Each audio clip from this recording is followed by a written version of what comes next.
Sanay na akong matulog nang hindi talaga natutulog. Kahit nakapikit ang aking mga mata, ang isip ko ay parang isang kuwerdas ng gitara na laging nakatensa. Sa labas ng aking silid, laging may guwardiyang nakabantay, sa pasilyo, mga kamera, sa basement, isang armored na sasakyan na handang umandar anumang oras. Ako si Ethan Cole, isang Amerikano sa industriya ng data security, isang taong buong buhay na nagbebenta ng mga solusyon sa seguridad sa mundo, ngunit kailanman ay hindi naramdaman ang kaligtasan para sa aking sarili. Mayaman ako, napakayaman, ngunit kapalit nito'y nabubuhay ako sa isang palagiang takot, isang takot na hindi kayang pawiin ng pera. Sa aking sariling bayan, sanay na ako na sa bawat kakaibang tunog ay kumakabog ang aking dibdib. Isang yabag sa labas ng pasilyo ay sapat na para magising ako. Hindi ako nangangahas na pumunta kahit saan nang mag-isa. Naniniwala ako na ang kaligtasan ay isang bagay na binibili gamit ang teknolohiya, mga bakod, at mga lalaking nakasuot ng itim na laging alerto sa paligid. Akala ko noon, iyon ang normal na kabayaran ng tagumpay. Habang tumataas ang iyong kinalalagyan, mas kailangan mong mag-ingat. Sa aking isipan, ang Pilipinas ay mga lumang piraso lamang ng alaala, kahirapan, kaguluhan. Isang bansa na pinaniniwalaan kong hindi makapagbibigay ng kapanatagan sa sinuman, lalo na sa isang taong nabubuhay sa pag-iingat tulad ko. Akala ko, kung may lugar na mas mapanganib pa sa malalaking lungsod sa Amerika, iyon ay ang mga bansang dumaan sa matinding pagsubok tulad ng Pilipinas. Ang biyaheng ito, sa totoo lang, ay isiningit lang. Mayroon akong pulong sa Singapore at iminungkahi ng isang kasosyo na dumaan ako sa Cebu ng ilang araw. Pumayag ako dahil bakante ang aking schedule. Wala nang iba pa, wala akong inaasahan. Sa aking isipan, isa lamang itong maliit na tuldok sa mapa ng aking trabaho, hindi isang paglalakbay na dapat tandaan. Ngunit may isang bagay na hindi ko alam nang sumakay ako sa eroplano noon. Sa mismong lugar na minamaliit ko, haharapin ko ang tanong na yayanig sa buong buhay ko. Bakit habang yumayaman ako, lalo akong natatakot? At bakit may mga taong walang bakod, walang bodyguard, pero nabubuhay ng payapa araw-araw? Matapos lamang ang isang araw sa Pilipinas, sa unang pagkakataon sa loob ng maraming taon, isang ideya ang pumasok sa aking isip na ikinagulat ko mismo. Kung ang kaligtasan ay wala sa mga bagay na hawak ko, nasaan ito? At ang sagot, hindi ko inaasahan na naghihintay pala sa akin sa isang lugar na ganap na kaiba sa lahat ng aking pinaniniwalaan. Lumapag ang eroplano sa Mactangen Cebu International Airport isang umaga na may banayad na sikat ng araw. Mula sa itaas, nakita ko ang malawak na asul na dagat, ang lungsod na maayos na nakapuwesto sa pagitan ng mga bundok at dagat. Umupo ako ng tuwid. Ang dalawang kamay ay nasa aking mga tuhod. Isang nakasanayan na sa loob ng maraming taon tuwing darating sa isang dayuhang lugar. Sa aking isipan, buo pa rin ang mga lumang pagkiling. Isang bansang dumaan sa maraming pagsubok ay tiyak na magulo, maingay at mahirap kontrolin. Bumukas ang pinto ng eroplano at pumasok ang mainit na hangin. Bumaba ako kasama ang aking mga bodyguard. Bilang reaksyon, inilibot ko ang aking mga mata. Naghahanap ng mga senyales ng kaguluhan, ngunit ang unang bumungad sa akin ay isang maayos na katahimikan. Ang mga tao ay naglalakad ng hindi nagmamadali, hindi nagsisiksikan. Ang mga pasahero ay maayos na nakapila para sa mga proseso. Walang sigawan, walang mapanuring tingin na puno ng pag-iingat tulad ng karaniwan kong nakikita sa maraming malalaking paliparan sa mundo. Nakatayo ako sa pila, sa harap ko ay isang batang pamilya, sa likod ay isang grupo ng mga turista, lahat ay matiyagang naghihintay. Ang mga empleyado ng paliparan ay nakasuot ng malinis na uniforme, seryoso ang mukha ngunit magalang at mahinahon ang pananalita. Nang ako na ang susunod, nanginitian ako ng babaeng empleyado, sinuri ang aking mga dokumento at isinauli ang pasaporte gamit ang dalawang kamay. Isang maliit na kilos lamang, ngunit saglit akong natigilan. Sa aking bayan, bihirang makatanggap ako ng ganoong kapayapang tingin. Pagdating sa baggage claim area, ang lahat ay mabagal at maayos pa rin, walang agawan. Ang mga tao ay nakatayo sa likod, naghihintay na ilabas ng conveyor ang kanilang mga bagahe. lumingon ako sa isa sa aking mga bodyguard. Nananatili ang kanyang tensyonadong tingin. Ang kamay ay malapit sa earpiece ng radyo. Ang tensyong iyon ay tila wala sa lugar, sa gitna ng payapang paligid. Paglabas sa arrival hall, muli akong nagulat. Isang hilera ng mga taxi ang maayos na nakaparada, isa-isang sumusulong. Kapag may pasahero, walang nang-aagaw, walang sumisigaw para manghikayat. Ang unang driver ay bahagyang yumuko, binuksan ang pinto ng sasakyan at hinintay akong makapasok. Ang lahat ay nangyari na parang nakaayos na, ngunit hindi pilit. Umarangkada ang sasakyan papalayo sa paliparan. Sa bintana, nakita ko ang malalawak na kalsada, mga hilera ng puno, maayos na mga bahay, sa malayo ay mga bundok, sa kabilang banda ay dagat. Paminsan-minsan ay may mga motorsiklong dumadaan, ngunit walang pakiramdam ng kaguluhan. Naitanong ko sa aking sarili, namamalikmata ba ako? Ito ba talaga ang Pilipinas, ang lugar na inakala kong puno ng kahirapan at kawalang katiyakan? Sumandal ako sa upuan, ngunit hindi na mapanatili ng aking isipan ang dating pagiging malamig. Isang pakiramdam ng pagkalito ang pumasok sa aking kalooban. Inihanda ko ang aking sarili para sa pag-iingat, para sa tensyon. Ngunit ang aking natagpuan ay isang kakaibang payapang takbo ng buhay. At hindi ko namalayan na ang payapang pagkabiglang iyon ay unang piraso pa lamang ang magbubukas sa mga araw na yayanig sa lahat ng aking pinaniniwalaan. Dinala ako ng sasakyan papalayo sa paliparan, patungo sa sentro ng lungsod. Habang papalapit, lalong nagiging malinaw ang takbo ng buhay. Sa aking harapan ay isang eksena na kung sa screen ko lang makikita, marahil ay agad kong huhusgahan bilang magulo. Daan-daan, pagkatapos ay libu-libong motorsiklo at jeepney ang magkakasunod sa kalsada. Ang agos ng mga tao ay tila walang tigil. Ngunit habang tinititigan ko, may napansin akong kakaiba. Walang maiingay na busina, walang galit na tingin. Ang mga tao ay dahan-dahang gumagalaw. Nagbibigayan sa isang ritmong tanging ang mga nakatira dito ang nakakaunawa. Huminto ang sasakyan sa isang intersection dahil sa pulang ilaw, isang dagat ng mga sasakyan ang nakatigil, walang sumisingit, walang sumusubok na mauna. Nang magberde ang ilaw, sabay-sabay silang umandar na parang agos ng tubig. Sumandal ako sa bintana, may pag-aalinlangan pa rin. Sa ganitong karaming tao, isang maliit na pagkakamali lang ay magdudulot na ng gulo. At sa sandaling iyon, nangyari ang iniisip ko. Sa mismong harapan ng aming sasakyan, dalawang lalaking nakamotorsiklo ang hindi nagkaiwasan, bahagyang nagkabanggaan at parehong natumba. Ang tunog ng metal na tumama sa semento ay umalingaw-ngaw. Biglang kumabog ang aking dibdib.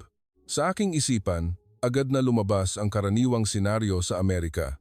Sa aking bayan, kahit maliit na banggaan ay maaaring mauwi sa sigawan, murahan, at kung minsan ay may bumubunot pa ng armas. Nakita ko ang kamay ng bodyguard sa tabi ko na humigpit ang hawak sa pinto, handang lumabas. Ngunit ang sumunod na nangyari ay nagpatulala sa akin. Ang dalawang lalaki ay tumayo, pinagpaga ng alikabok sa kanilang mga damit, itinayo ang kanilang mga motor, walang sigawan, walang masamang tingin. Isang lalaki ang yumuko para kunin ang nahulog na helmet at ibinigay sa isa. Nagkatinginan sila at sabay na ngumiti. Isang natural na ngiti na parabang ang nangyari ay isang maliit na aberya lang sa araw nila. Ang mga tao sa paligid ay huminto rin. Isang binatilyo ang mabilis na tumulong sa pagtayo ng motor. Isang nagtitinda ng palamig sa gilid ng daan ang nag-abot ng bote ng tubig at nagtanong, "Okay lang kayo, sir?" Tumango ang dalawa. Ilang minuto lang ang lumipas, nagkamay sila at sumakay muli sa kani-kanilang motor at bumalik sa agos ng trapiko. Nakatulala ako sa loob ng sasakyan, mahigpit ang hawak sa gilid ng upuan. Parang nagyelo ang buong katawan ko, hindi sa takot kundi sa pagkalito. Sa Amerika, ang ganitong eksena ay bihirang matapos ng payapa. Kadalasan ay sinusundan ito ng debate, insurance, abogado, at mas malalang kahihinatnan. Ngunit dito, sa gitna ng isang abalang lungsod, pinili ng mga tao ang maging mahinahon at maunawain. Umarangkada muli ang sasakyan, maluwag na ang daan sa unahan na parabang walang nangyaring banggaan. Ang lahat ay bumalik sa normal sa bilis na mahirap paniwalaan. Sumandal ako sa upuan, ang mga matay nakasunod pa rin sa mga tao sa labas. Isang di maipaliwanag na pakiramdam ang lumukob sa akin, hindi agarang paghanga kundi isang tahimik na pagtama sa aking matagal ng paniniwala tungkol sa kaligtasan. Sa unang pagkakataon, naitanong ko sa sarili, hindi kaya ang kaligtasan ay hindi palaging nagmumula sa mahigpit na batas o takot sa isa't isa? Posible kayang nagmumula ito sa paraan ng pagtrato ng mga tao sa isa't isa sa mga napakaliit at pang-araw-araw na sandali? Wala pa akong sagot, ngunit isang bagay ang sigurado ko, ang nasasaksihan ko sa Pilipinas ay hindi katulad ng anumang lugar na napuntahan ko na. Nang hapong iyon, mayroon akong pulong sa isang lokal na kasosyo. Ang gusali ng kanilang opisina ay malapit sa dalampasigan, hindi magarbo, ngunit moderno, malinis, makintab ang mga salamin, malinis ang pasilyo at malamig ang hangin. Bumaba ako ng sasakyan at, gaya ng dati, hinayaan kong kumalat ang mga bodyguard sa paligid. Mabilis na sinuri ng kanilang mga mata ang bawat sulok at daanan habang ako'y nanatiling may malamig na ekspresyon, isang nakasanayang pananggalang. Sa loob ng meeting room, nakilala ko si Maria Reyes, isang Pilipina na mahigit 30 taong gulang, maliit ang pangangatawan, simple manamit, may maniningning na mga mata at mahinahong boses. Siya ang direktor ng isang kumpanya ng renewable energy, ang direktang kasosyo sa pulong na ito. Ang agad na nakakuha ng aking pansin ay hindi ang kanyang presentasyon, kundi ang wala sa silid na iyon, walang bodyguard, walang security assistant, tanging ilang kasamahan lamang na nagsusulat at nakatuon ang pansin. Pinagmasdan ko siyang mabuti. Sa kanyang posisyon, sa maraming ibang bansa, laging mayroon kahit isang hindi nakikitang layer ng proteksyon. Ngunit dito, si Maria ay natural na nakaupo, tuwid ang likod, ang mga kamay ay nakapatong sa mesa. Walang bakas ng pag-iingat, walang tensyon. Ang pagkakaibang iyon ay nagdulot sa akin ng kakaibang pagkabalisa. Pakiramdam ko'y biglang naging kalabisan ang mga taong nakatayo sa likuran ko. Nang pansamantalang huminto ang pulong para sa isang coffee break, hindi ko na napigilan ang sarili. Nagtanong ako, medyo pabiro, ngunit may seryosong tono. Hindi ka ba natatakot? Nakikipagkita sa isang dayuhang partner na walang bodyguard? Tinitigan ako ni Maria ng ilang segundo at ngumiti. Isang napakagandang ngiti, hindi mapagbantay at hindi rin mapanghamon, dahan-dahan siyang nagsalita na para bang isang bagay na halata na, dito, naniniwala kami sa bayanihan. Ang sobrang takot, sarili mo lang ang pinapahirapan. Natahimik ako sa sinabi niya. Hindi iyon isang malalim na filosofiya, walang datos, walang ebidensya, ngunit direkta itong tumama sa pinakatatago kong bahagi. Lumingon ako sa aking mga bodyguard sa pamamagitan ng salamin. Nandoon pa rin sila, seryoso, alerto. Sa unang pagkakataon, hindi ako napanatag sa kanilang presensya. Sa halip, naramdaman kong malayo ako sa silid na ito. Nagpatuloy ang pulong. Ipinresenta ni Maria ang tungkol sa mga proyekto ng malinis na enerhiya, tungkol sa mga wind farm sa baybayin, tungkol sa mga batang inhinyero na nagtatrabaho araw at gabi. Nakikinig ako, ngunit sa aking isipan ay umuulit-ulit ang sinabi niya kanina. Naniniwala kami sa bayanihan, isang konsepto na matagal ko nang hindi ginagamit. Sa aking mundo, ang tiwala ay isang panganib na dapat iwasan. Dito, ito pala ang pundasyon para mamuhay ang mga tao ng payapa araw-araw. Nang matapos ang pulong, tumayo ako at kinamayan si Maria. Matatag ang kanyang kamay, diretso ang tingin. Napagtanto kong lumabas ako ng meeting room na may ibang pakiramdam. Hindi tagumpay o kabiguan sa negosasyon, kundi isang maliit na bitak na lumitaw sa paraan ng pagtingin ko sa mundo. Isang tahimik na bitak, ngunit sapat na para makapasok ang liwanag. Nang hapong iyon, bumalik ako sa hotel para magpahinga. Ang gusali ay nasa sentro ng lungsod, nakaharap sa dagat, marangya at tahimik. Eksakto sa uri ng lugar na lagi kong tinutuluyan tuwing may business trip. Paghinto pa lang ng sasakyan, agad na kumalat ang mga bodyguard gaya ng dati. May nakapwesto sa harap, sa likod, may nagbukas ng pinto, may nagmamasid sa paligid. Ang lahat ay nangyari na, parang isang ritual na nakasanayan ko na. Ngunit pagpasok ko pa lang sa lobby, naramdaman ko ang mga matang nakatingin. Hindi masamang tingin, hindi rin sobrang mausisa, kundi mga magagaan na sulyap lamang na pagkatapos ay bumabaling sa iba. Ngunit ang mismong kagaanan na iyon ang nagpadama sa akin ng pagkabalisa. Sa aking bayan, ang tingin ng mga tao ay kadalasang may kasamang pag-iingat. Dito, pakiramdam ko ako lang ang tensyonado. Naghihintay ako ng elevator. Sa gilid ng lobby, may isang maliit na sari-sari store. Isang matandang babae, isang tindera, ang nakaupo sa isang maliit na upuan, puti na ang buhok, dahan-dahang nagpapaypay. Tumingin siya sa akin. Pagkatapos ay sa grupo ng mga bodyguard na nakapalibot. Itinagilid niya ang kanyang ulo, bahagyang pinaningkit ang mga mata na para bang may iniisip, at saka bumaling sa babaeng katabi niya at nagsabi ng isang natural na pangungusap, sapat lang para marinig. Artista ba yan, Day? Ang daming bodyguard. Ang mga salitang iyon ay parang isang patak ng tubig na direktang tumama sa aking puso.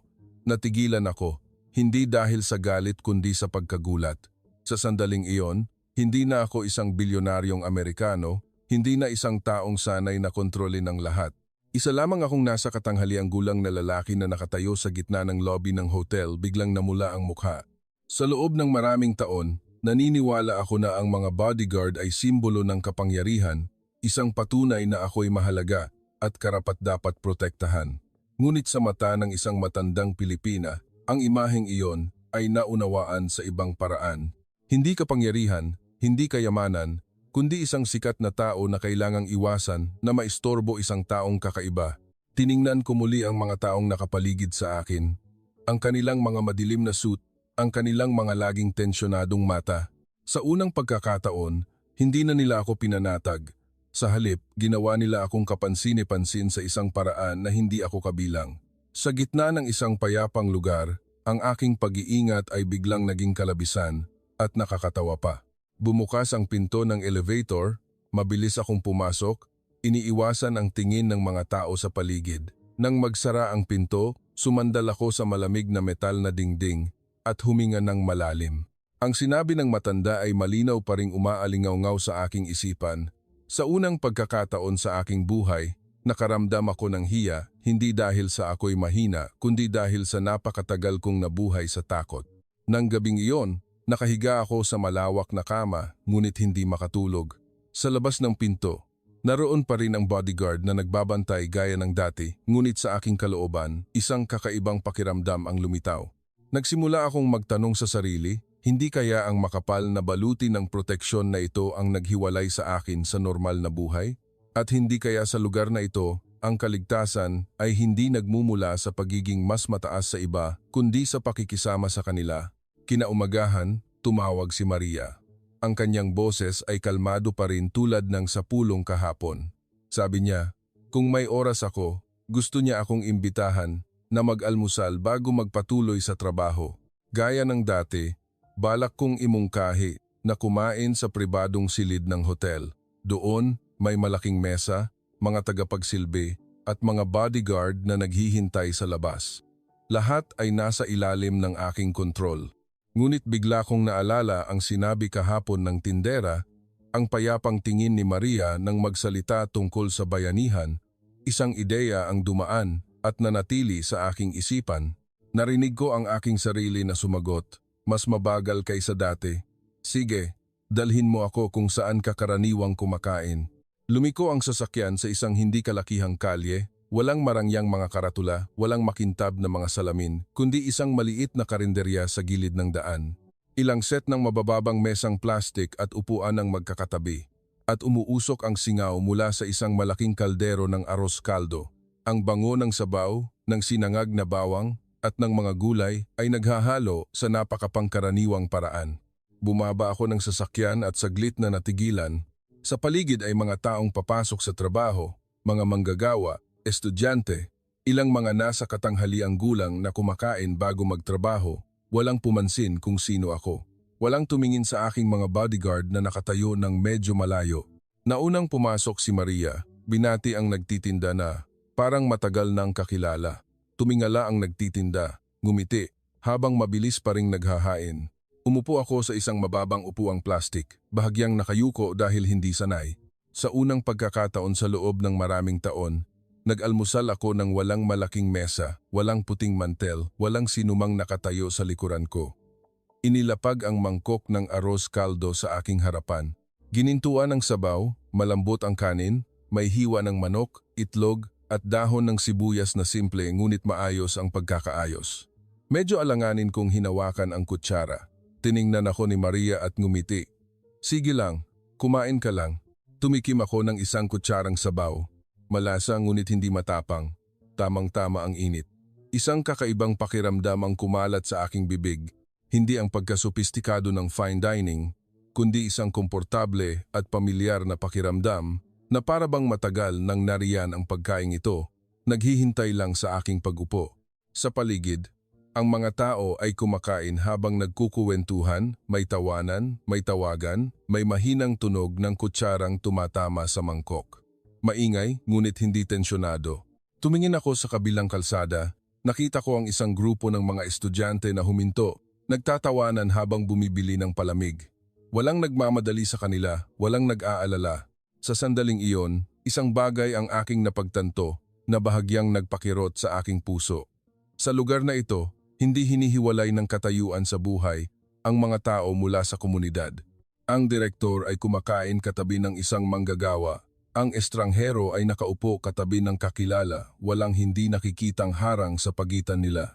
Yumuko ako at nagpatuloy sa pagkain, dahan-dahan. Sa bawat subo, nararamdaman kong may isang bagay sa loob ko na kumakalma. Hindi ko na patuloy na inililibot ang aking mga mata para maghanap ng panganib. Hindi ko na naririnig ang mabilis na tibok ng aking puso. Isang napaka-ordinaryong almusal lamang. Ngunit ang mismong pagiging ordinaryo nito ang mas nakapagpabigla sa akin kaysa sa anumang bagay noon. Sa unang pagkakataon, naunawaan ko na may mga bagay na hindi kailangang protektahan ng lakas. Umiiral sila dahil sa tiwala sa isa't isa. At ako, isang taong inakalang alam na ang lahat tungkol sa seguridad, ay biglang naging parang isang baguhan na muling natututo ng unang aralin kung paano mamuhay kasama ng ibang tao. Kalalagay ko pa lang ng kutsara nang makarinig ako ng kakaibang tunog mula sa labas ng karinderya. Hindi malakas, ngunit sapat ang talas para putulin ang katahimikan ng umaga. Isang mahinang kalansing ng metal at isang nagmamadaling boses ang umalingaw-ngaw. Tumingala ako bilang reaksyon at agad na nabuhay ang aking profesional na instinct. Heto na, naisip ko. Sa wakas, lalabas din ang katotohanan. Isang sandali ng panganib sa gitna ng lugar na tila payapa.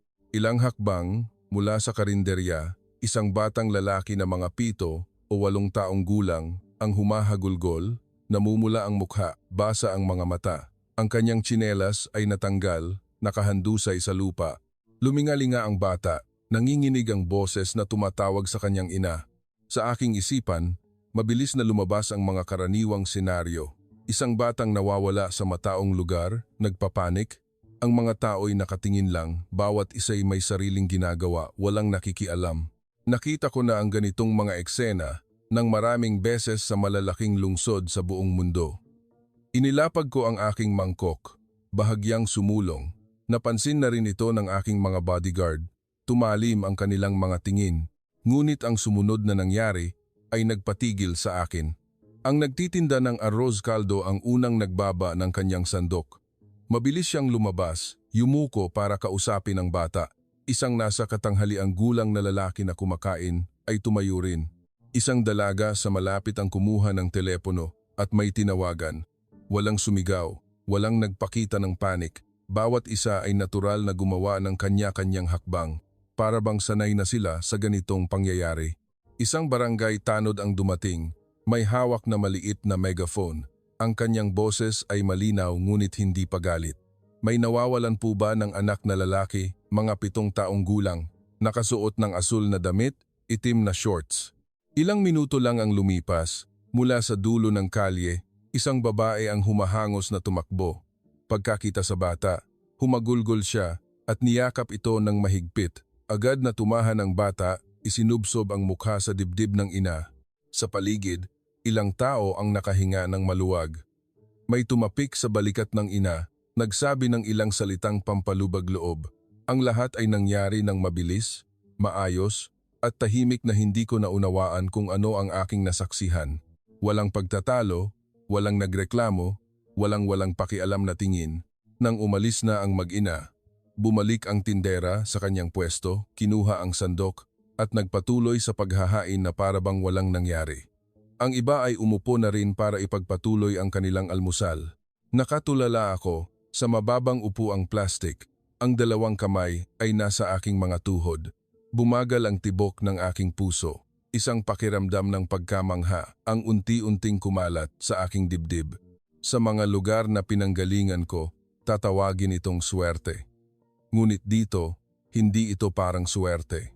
Ito ay parang isang kolektibong reaksyon, isang kaugaliang malalim na nakaugat sa kanilang buhay. Kapag may problema, hindi sila nanonood lang. Tumatayo sila para sama-samang lutasin ito at pagkatapos ay payapang bumabalik sa kanilang pang-araw-araw na buhay. Lumingon ako kay Maria. Hindi siya nagpakita ng pagkagulat. Humigop lang siya ng tubig at mahinang nagsabi, "Ganyan dito. Pag may nawawalang bata, lahat tumutulong. Ano ba naman yon?" Ang kanyang mga salita ay magaan ngunit mabigat ang dating sa aking isipan.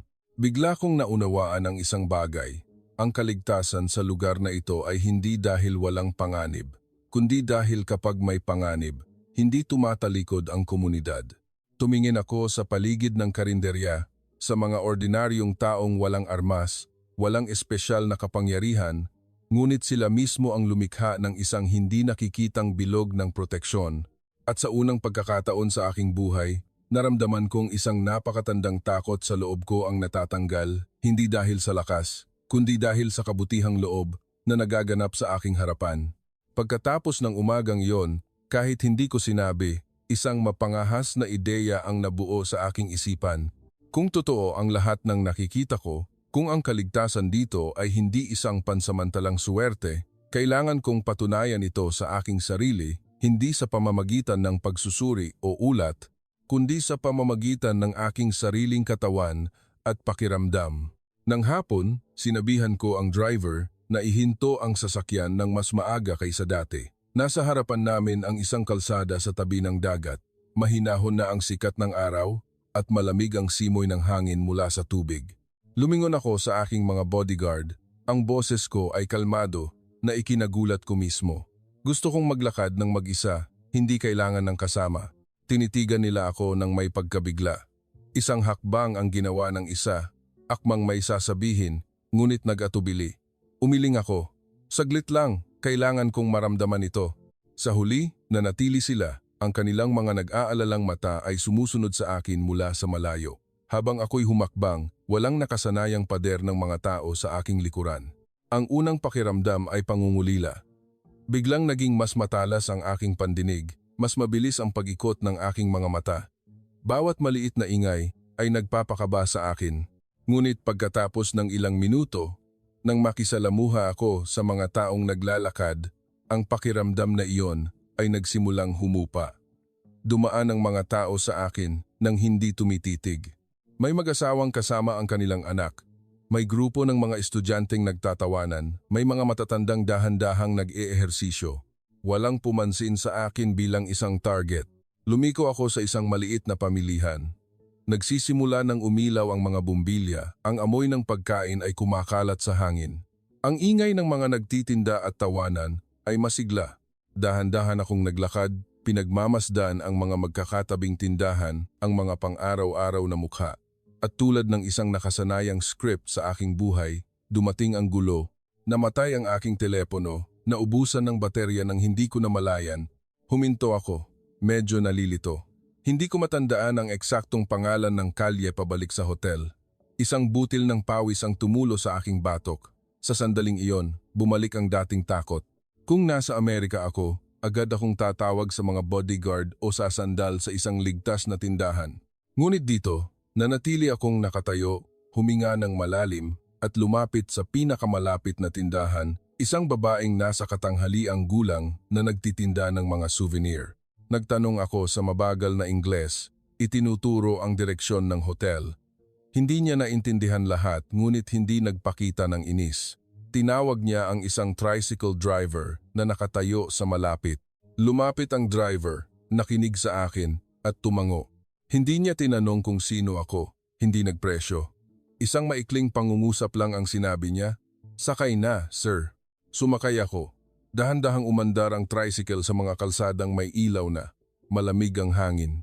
Nakaupo ako sa likod, magaan ang pakiramdam na para bang bumalik ako sa isang malayong panahon noong ako'y isang batang hindi pa alam kung gaano katakot ang mundong ito. Pagdating sa hotel, kinuha ko ang aking pitaka at inabutan siya ng dobleng bayad. Iwinasiwas niya ang kanyang kamay, kinuha lamang ang tamang halaga at ngumiti. "Okay lang po, sir. Tulong lang sa bisita." Nakatayo ako sa harap ng hotel, pinanood ang papalayong tricycle. Sa aking dibdib, isang bagay ang dahan-dahang uminit. Sa unang pagkakataon sa loob ng maraming taon, naglakad ako ng mag-isa sa isang dayuhang bansa nang hindi naramdamang ako'y mahina. Sa halip, naramdaman kong mas gumaan ako at naunawaan ko ang maliit na eksperimentong ito ay nagbigay sa akin ng resulta na hindi kayang ibigay ng anumang ulat sa mundo. Nang hapong iyon, may ischedule akong bisitahin ang ilang tindahan malapit sa hotel para bumili ng mga pasalubong. Hindi mga mamahaling bagay, kundi kape lamang at ilang maliliit na gawang kamay para sa aking pamilya. Isang bodyguard lang ang kasama ko, ang iba ay naghihintay sa sasakyan. Sa unang pagkakataon, ako mismo ang nagbawas ng distansya ng proteksyon sa paligid ko. Sa isang maliit na coffee shop, nakatayo ako sa counter, kasalukuyang kausap sa telepono habang kinukuha ang aking pitaka para magbayad. Mas tumagal ang tawag kaysa sa inaasahan ko. Nang ibaba ko ang telepono, tumango lang ako para magpasalamat at lumabas, hindi namamalayan na naiwan ko ang aking pitaka sa counter. Nang makarating ako sa aking silid sa hotel, isinabit ang aking coat at kinapa ang aking bulsa gaya ng dati. Walang laman. Agad na kumabog ang aking dibdib. Kinapa ko ulit. Wala. Isang malamig na kuryente ang dumaloy sa aking likuran. Ang aking pitaka ay hindi lamang naglalaman ng pera at mga card. Nandoon din ang aking pasaporte, mga dokumento at isang lumang singsing ang tanging alaala na iniwan ng aking ama. Napaupo ako sa upuan, pinagpawisan ng noo. Lahat ng nakasanayan kong reaksyon sa kanluran ay bumalik. Sa aking bayan, ang ganitong pangyayari ay halos katumbas na ng pagkawala ng lahat. Naiisip ko na ang pag-block ng mga card, pagtawag sa abogado, pag-aasikaso ng mga bagong dokumento, isang serye ng mga problema. Isang mapait na boses ang umalingaw-ngaw sa aking isipan. Kita mo na? Sa huli, pareho lang. Ang Pilipinas ay hindi naiiba sa ibang lugar. Agad na tinawagan ng aking bodyguard ang reception para makipag-ugnayan sa mga tindahan na pinuntahan ko. Naging tensyonado ang silid. Pabalik-balik ako sa paglakad, pinipisil ang aking mga kamay. Lahat ng munting tiwala na nagsisimulang sumibol sa akin ay tila sinusubok hanggang sa sukdulan. Sinisi ko ang aking sarili sa pagiging kampante, sa pagpapaapekto sa emosyon. Wala pang isang oras, tumunog ang telepono sa silid. Sinabi ng reception, "May naghahanap po sa inyo mula sa lokal na pulisya." Bumaba ako sa lobby na may mabigat na kalooban, hindi umaasa. Sa reception desk, maayos na nakalagay ang aking pamilyar na pitaka. Isang batang pulis ang nakatayo sa tabi, kalmado ang mukha. "Kayo po ba ang may-ari ng pitakang ito?" tanong niya. Tumango ako, bahagyang nanginginig ang kamay nang kunin ito. Sinabi niya na iniulat ng coffee shop na naiwan ko ang pitaka sa counter. Agad nilang isinuko ito nang matagpuan. Sinabihan niya akong suriin kung may nawawala. Binuksan ko ang pitaka. Buo ang pera, kumpleto ang mga card, naroon pa rin ang pasaporte at ang singsing ng aking ama ay hindi nagalaw. Natigilan ako. Sa sandaling iyon, ang lahat ng ingay sa paligid ay tila lumayo. Isang pakiramdam ang mabilis na umusbong, halo-halong pagkamangha at ginhawa at biglang nagpainit sa aking mga mata. Tumingala ako sa pulis. Garalgal ang boses ng magpasalamat. Ngumiti lang siya, tumango, at umalis. Walang pagangkin ng papuri, walang pagyayabang, na para bang isa lamang itong napaka-ordinaryong gawain sa kanyang araw. Dala ko ang pitaka pabalik sa silid, inilagay ito sa mesa, at matagal na tinitigan. Sa unang pagkakataon, malalim kong naunawaan ang isang bagay na dati teorya lamang sa akin. Ang pinakamahalagang bagay ay hindi ang pera sa loob ng pitaka, kundi ang katapatan ng mga taong hindi ko pa nakikilala. At sa mismong sandaling iyon, ang huling pader ng depensa sa loob ko ay gumuho, hindi maingay, ngunit ganap. Kinaumagahan, mas maaga akong nagising kaysa dati. Ang sikat ng araw ay tumagos sa siwang ng kurtina, dahan-dahang bumagsak sa sahig. Nakahiga ako ng ilang segundo, pinakikinggan ang paggising ng lungsod sa labas. Walang sirena ng alarma, walang mabilis na tunog ng pag-aalala, tanging mga tunog lamang ng pang-araw-araw na buhay, napakalayo, napakagaan. Sa unang pagkakataon sa loob ng maraming taon, napagtanto kong nakatulog ako ng mahimbing. Bumangon ako at tiningnan ang pitaka na maayos na nakapatong sa mesa. Naroon ito na parang isang tahimik na paalala. Tinawag ko ang pinuno ng aking mga bodyguard. Nang nasa harapan ko na sila, na may parehong seryosong postura, sinabi ko ang isang pangungusap na hindi ko inakalang madali kong masasabi. Simula ngayon, 2 tao na lang ang sasama sa akin. Ang iba ay maaaring magpahinga. Tiningnan nila ako nang may pagtataka. May isang akmang magsasalita, ngunit nag-atubili. Hindi ako nagpaliwanag ng marami, tumango lang ako. Isang senyales na ang desisyon ay pinal na. Nang magsara ang pinto, gumaan ang aking pakiramdam. Hindi dahil minamaliit ko ang seguridad, kundi dahil nagsisimula na akong maniwala sa ibang uri ng kaligtasan. Nang hapon, lumabas ako ng hotel. Walang marangyang sasakyan na naghihintay, walang makapal na pader ng mga bodyguard. Dahan-dahan akong naglakad sa bangketa, nakisalamuha sa mga taong dumadaan. Sa aking harapan, may isang maliit na tindahan na nagbebenta ng malamig na inumin. Ilang mababang upuang plastik ang magkakatabi. Ilang matatandang puti na ang buhok ang naglalaro ng dama. Ang tunog ng mga piyesa na tumatama sa tabla ay mahina. Umupo ako sa isang bakanteng upuan, umorder ng isang baso ng malamig na soft drink. Inilapag ito sa aking harapan, malamig at malinaw. Humigop ako, naramdaman ang lamig na unti-unting dumaloy sa aking lalamunan. Isang matanda ang tumingin sa akin at tumango bilang pagbati. Sinuklian ko ito ng isang awkward na ngiti. Walang nagtanong kung sino ako, walang nagmalasakit kung saan ako galing. Isa lamang akong nasa katanghaliang gulang na lalaki na umiinom tulad ng iba. Matagal akong nakaupo roon, pinagmamasdan ang mga sasakyang dumadaan, pinakikinggan ang tawanan ng mga tao, ang halakhak ng mga bata sa kanto. Walang pakiramdam na minamanmanan, walang pressure na kontrolin ang lahat. Napansin kong nagre-relax na ang aking mga balikat, isang maliit na bagay na matagal ko nang hindi nagagawa. Nang gabi, pumasok ako sa isang simpleng kainan, nakaupo sa gitna ng mga estranghero, naririnig ang kanilang mga kuwentuhan tungkol sa trabaho, sa pamilya, dahan-dahan akong kumain. Bawat minutong lumilipas, nararamdaman kong mas malapit ako sa buhay at mas malayo sa baluting dinala ko sa kalahati ng aking buhay. Nang gabing iyon, bumalik ako sa silid, hindi na humiling ng bodyguard sa labas ng pinto. Maaga kong pinatay ang ilaw, humiga, at ipinikit ang mga mata. Wala nang mga masasamang senaryo na tumatakbo sa aking isipan, tanging mga simpleng imahe lamang, ang baso ng soft drink, ang larong dama, ang ngiti ng isang estranghero. At naunawaan ko, ang pinakamalaking pagbabago ay hindi kung nasaan ako, kundi ang katotohanang nangahas akong lumabas sa sarili kong takot. Ang pulong ng araw na iyon ay ginanap sa isang maliwanag na silid. Ang mga salaming bintana ay nakabukas at tanaw ang dagat. Pumasok ako na may 2 bodyguard lamang. Wala na ang tensyonadong tingin sa likuran, wala na ang pakiramdam na may dala akong hindi nakikitang pader.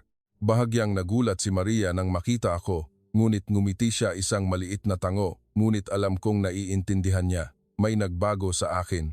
Nagsimula ang usapan gaya ng dati. Mga ulat ng proyekto, mga planong teknikal. Ang mga numero ay malinaw na ipinakita sa screen. Nakikinig ako, ngunit ang aking isipan ay wala na sa malamig na pagkalkula tulad ng dati. Paulit-ulit na lumalabas sa aking isipan ang mga pang-araw-araw na imahe. Ang soft drink sa gilid ng daan, ang batang nawawala na tinulungan ng buong komunidad, ang pitakang nakapatong sa mesa ng istasyon ng pulis. Ang mga bagay na iyon ay sumisingit sa gitna ng mga chart sa isang napakanatural na paraan. Nang matapos ni Maria ang kanyang presentasyon at huminto para sa aking tugon, natahimik ang silid. Sumandal ako sa upuan, matagal na tumingin sa labas ng bintana.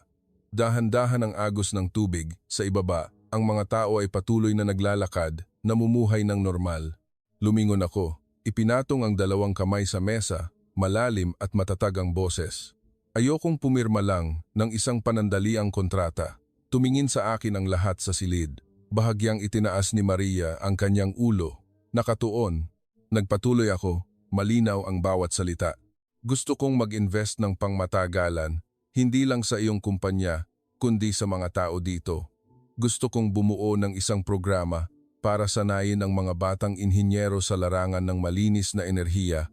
Bibigyan ng prioridad ang mga estudyante mula sa Visayas at Mindanao, mga taong lumaki sa gitna ng init at bagyo, ngunit piniling mag-aral at magtrabaho ng seryoso. Natahimik ang buong silid. Nakita ko sa mga mata ni Maria hindi ang pagkagulat dahil sa pera, kundi isang emosyon na mahirap itago. Nagtanong siya. Mas mabagal ang boses. Bakit po kayo nagtitiwala sa amin ng ganito? Hindi ako agad sumagot. Matagal kong inisip ang tanong na iyon bago sinabi ang pinakatotoong dahilan dahil nakita ko kung paano kayo mamuhay at naniniwala ako na ang isang lipunang marunong magtulungan ay marunong ding pangalagaan ang kanilang kinabukasan. Walang pumalakpak, walang maingay na kasiyahan, tanging mga mahinang tango lamang. Ngunit alam ko, iyon ang sandali na nagbago ang lahat. Hindi na ito isang purong negosyo, ito ay isang pagpili. At sa unang pagkakataon sa loob ng maraming taon, hindi ako pumili batay sa takot kundi batay sa tiwala. Sa pagtatapos ng pulong, inimbitahan ako ni Maria na uminom sa labas tulad ng dati. Parehong mababang upuang plastik, parehong malamig na inumin. Umupo ako, huminga ng malalim.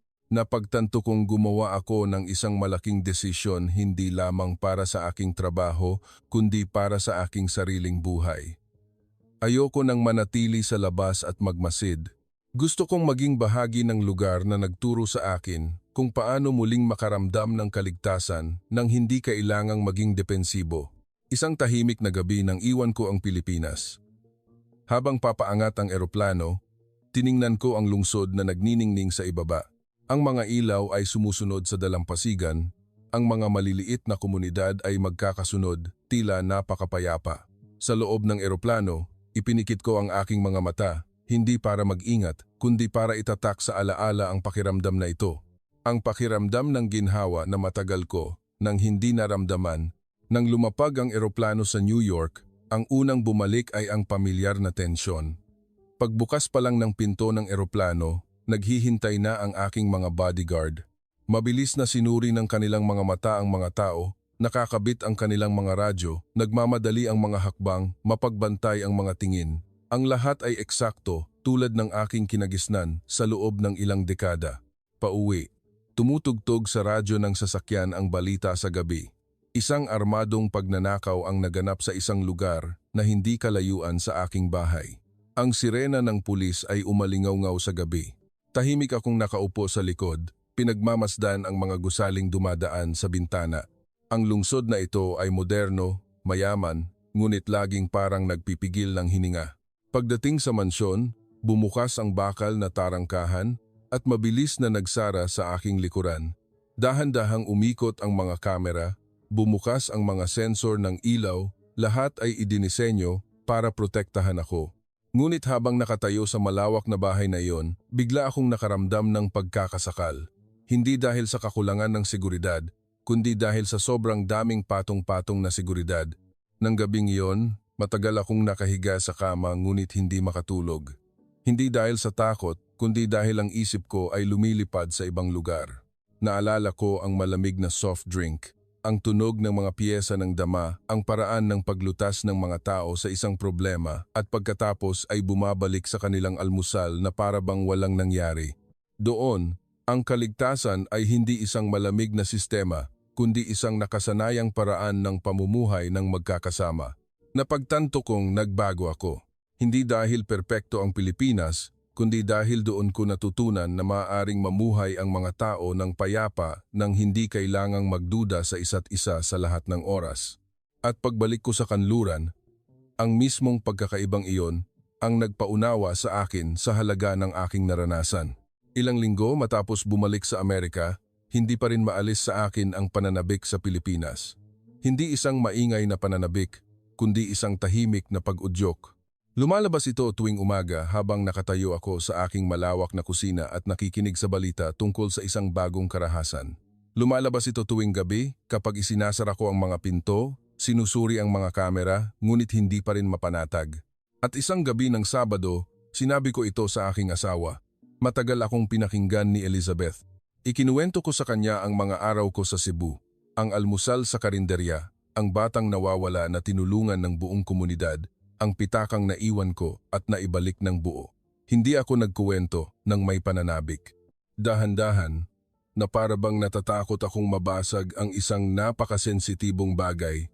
Nang tumigil ako, hindi agad nagsalita si Elizabeth. Hinawakan niya lang ang aking kamay at tumango. Kung doon mo natagpuan ang kapayapaan, dapat maranasan din namin iyon ng mga bata. Nang tag-araw na iyon, lumipad kami patungong Pilipinas. Lumapag ang eroplano sa Cebu, isang hapon na may banayad na sikat ng araw. Paglabas ng paliparan, nakita kong natigilan si Elizabeth ng isang segundo katulad ko noong mga nakaraang buwan. Ngunit pagkatapos ay ngumiti siya. Ang sarap ng hangin, komportable, sabi niya. Ang lahat ay dahan-dahan, walang tensyon na lagi naming dala sa bawat biyahe. Sa mga sumunod na araw, madalas kaming maglakad-lakad. Sa gabi, naglalakad kami sa dalampasigan, pinakikinggan ang alon. Ang dalawa kong anak na lalaki ay tumatakbo sa unahan, nagtatawanan, walang nagsasabi sa kanila na manatili sa tabi o mag-ingat. Umupo si Elizabeth sa isang maliit na tindahan sa gilid ng daan, umorder ng inumin, nakipag-usap sa nagtitinda gamit ang mga natural na kilos. Pinanood ko ang eksenang iyon at lumambot ang aking puso. Nagpunta kami sa mga lumang simbahan, naglakad sa mga kalye na puno ng kasaysayan. Ang mga tao ay dahan-dahang naglalakad, walang nagmamadali, walang tensyonado. Ibinulong sa akin ni Elizabeth, kakaiba dito, matao, pero hindi nakakapagod. Tumango ako. Alam ko eksakto ang pakiramdam na iyon, ang pakiramdam ng kaligtasan na hindi kailangang pilitin. Isang hapon, kumakain ang buong pamilya sa isang maliit na restaurant, walang pribadong silid, walang guwardiyang nakabantay. Ang dalawa kong anak ay nakikipag-usap sa mga batang Pilipino sa kabilang mesa. Kahit magkaiba ang wika, madali silang nagtatawanan. Tiningnan ni Elizabeth ang eksenang iyon, lumambot ang kanyang mga mata. Alam kong naiintindihan na niya kung bakit gusto kong bumalik sa lugar na ito. Sa huling gabi bago kami umalis, nakaupo kami sa dalampasigan, malamig ang hangin, puno ng bituin ang langit. Sumandal si Elizabeth sa aking balikat at mahinang nagsabi, naiintindihan ko na kung bakit ka nagbago. Hindi ako sumagot, mas hinigpitan ko lang ang hawak sa kanyang kamay. Sa aking kalooban, isang bagay ang naging napakalinaw. Hindi lang ito isang lugar na aking binisita at nilisan, ito ay isang lugar na gusto kong balikan, kasama ang mga taong pinakamamahal ko. Pagbalik sa Amerika, unti-unting bumalik ang aking buhay sa dati nitong takbo, trabaho, mga pulong, sunod-sunod na mga flight. Ngunit may isang bagay na tuluyang nagbago. Hindi ko na tinitingnan ang mundo gamit ang mga mata ng isang taong laging naghihintay ng panganib. Sa tuwing isinasara ko ang pinto, bigla kong naaalala ang mga gabi sa Pilipinas kung saan ang mga tao ay nakaupo pa rin sa labas, umiinom, nagkukuwentuhan tungkol sa buhay nang hindi kailangang magtago sa likod ng takot. Ginugol ko ang halos kalahati ng aking buhay sa paghabol sa kaligtasan, ngunit natagpuan ko ito sa isang lugar na dati kong minamaliit. Sa Pilipinas, natutunan ko na ang kaligtasan ay hindi isang bagay na nabibili ng pera, lalong hindi isang bagay na itinatayo gamit ang matataas na bakod o maraming bodyguard. Ang kaligtasan ay resulta ng paraan ng pakikitungo ng mga tao sa isa't isa araw-araw. Kapag may problema, tumatayo sila para magtulungan. Kapag may nawawalang gamit, iniisip nilang isauli ito. Kapag may nawawalang bata, itinuturing itong problema ng buong komunidad. Ang Pilipinas ay hindi isang lugar na walang panganib, ngunit ito ay isang lugar kung saan hindi tumatalikod ang mga tao sa isa't isa kapag may panganib. Iyon mismo ang lumilikha ng isang pakiramdam ng kapanatagan na hindi ko kailanman natagpuan sa pinakamayayamang lungsod sa mundo. Akala ko noon, ang pagiging mayaman ay pagkakaroon ng kapangyarihang kontrolin ang lahat. Ngayon, naiintindihan ko na ang tunay na kayamanan ay ang mabuhay sa isang lipunan kung saan hindi mo kailangang pag-ingatan ang taong katabi mo. Ikinukwento ko ito hindi para purihin ang aking sarili, kundi para magbigay-pugay sa isang bagay na simple ngunit napakadakila. Isang bansa na dumaan sa digmaan, kahirapan, at pagkawala ngunit napanatili ang diwa ng pakikipagkapwa-tao at pagmamalasakit sa pang-araw-araw na buhay. Hindi ito isang bagay na natural na dumarating. Ito ay isang bagay na pinangangalagaan sa bawat henerasyon sa pamamagitan ng pagiging mabuti sa isa't isa. Kung nakikinig ka sa kuwentong ito, marahil ay sapat na ang iyong naranasan para maunawaan ang halaga ng kapayapaan. Marahil ay dumaan ka sa mga taon na mas mahirap pa kaysa sa akin. Kung gayon, mas nauunawaan mo kung gaano kadaling mawala ang mga magagandang bagay sa ating lipunan. Kailangan lang nating maging walang pakialam, kailangan lang nating pumili ng kaunting pagkamakasarili, at ang kapanatagang iyon ay unti-unting maglalaho. Ako ay isang dayuhan lamang na dumating at umalis, ngunit kayo ang nananatili, ang mga tindahan sa gilid ng daan, ang mga pag-aalok ng tulong kapag may aksidente, ang mga nawawalang gamit na isinasauli, ang mga batang pinoprotektahan ng buong komunidad. Iyan ang pinakamalaking yaman ng Pilipinas at ang pinakamahalagang maipamamana sa mga susunod na henerasyon. Kung ang kwentong ito ay nakaantig sa iyo, maglaan ka ng isang segundo para isipin kung aling lugar sa Pilipinas ang nagpapadama sa iyo ng pinakamalaking kapanatagan. Maaring ito ang maliit na kalye sa harap ng inyong bahay, ang tindahan sa kanto, o ang pakiramdam lang na sa pagdating ng gabi, nangangahas ka pa ring lumabas ng walang takot. Panghawakan mo ang pakiramdam na iyon, at kung maaari, ikwento mo para mas maraming makaalala at magpahalaga. Kung gusto mong patuloy na makarinig ng mga kwentong tulad nito, mga kwentong nagpapadama sa atin ng pagmamalaki sa pagiging Pilipino, mag-subscribe sa channel at mag-iwan ng komento. Dahil minsan, kailangan lang nating ipaalala sa isa't isa at ang mga magagandang bagay na iyon ay mananatili ng napakatagal na panahon.